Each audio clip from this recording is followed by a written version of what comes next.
Hi எல்லோருக்கும்.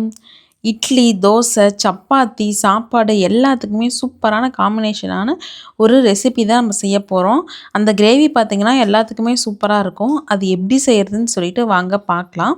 அதுக்கு ஒரு கடாயை ஹீட் பண்ணி அதில் கொஞ்சமாக எண்ணெய் விட்டு, எண்ணெய் ஹீட் ஆனதும் கொஞ்சமாக சோம்பு சேர்த்துக்கோங்க. சோம்பு நல்லா பொரிஞ்சு வந்ததும் ஒரே ஒரு பெரிய வெங்காயத்தை இந்த மாதிரி பொடி பொடியாக கட் பண்ணி சேர்த்துக்கோங்க. நீல வாக்குலையும் கட் பண்ணி சேர்த்துக்கலாம், இல்லை இந்த மாதிரி குட்டி குட்டியாக கட் பண்ணி சேர்த்துக்கலாம். அது உங்களோட விருப்பம் தான் எந்த மாதிரி சேர்த்துக்கிறது அப்படிங்கிறது. இந்த மாதிரி சேர்த்துக்கிட்டு அதை நல்லா கைவிடாமல் இப்படி கிளறி விட்டீங்க அப்படின்னா வெங்காயம் நல்லா வெந்து வரும். நல்லா வெங்காயம் கோல்டன் ப்ரௌன் ஆகிற வரைக்கும் நல்லா வதக்கி விடுங்க. வெங்காயம் வதங்கினதுக்கப்புறம் அதில் 1 ஸ்பூன் அளவு இஞ்சி பூண்டு பேஸ்ட்டு சேர்த்துக்கோங்க. அதை சேர்த்து அதையும் நல்லா பச்சை வாசனை போகிற வரைக்கும் நல்லா வதக்கி விட்டுக்கோங்க. இந்த மாதிரி இஞ்சி பூண்டு நல்லா வெங்காயத்தோடு வதங்கினதுக்கப்புறம் நான் வந்து 2 பழுத்த தக்காளியை இந்த மாதிரி பியூரியாக அரைச்சி சேர்த்துக்கிறேன்.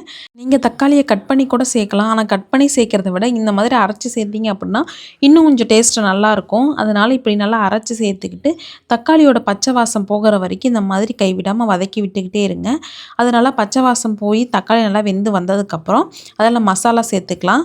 1/4 டீஸ்பூன் அளவு மஞ்சத்தூள், 1/2 டீஸ்பூன் அளவு மிளகாத்தூள், 1 டீஸ்பூன் அளவு வந்து கொத்தமல்லி தூள் சேர்த்துக்கோங்க.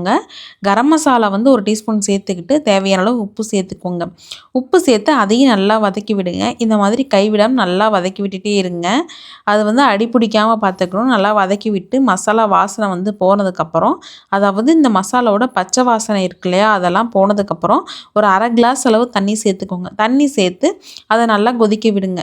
அது கொதித்து வரும்போது நம்ம தேவையான காய்கறி எடுத்துக்கலாம். நான் இதில் என்னென்ன காய்கறி எடுத்தேன்னு பார்த்தீங்கன்னா, காலிஃப்ளவர் தான். அது வந்து நல்லா க்ளீன் பண்ணி கொஞ்சமாக மஞ்சத்தூள் சேர்த்து அதை நல்லா சுடுதண்ணியில் போட்டு நல்லா எடுத்து வச்சுருக்கேன். அதை 1 கப் சேர்த்துக்கிறேன்.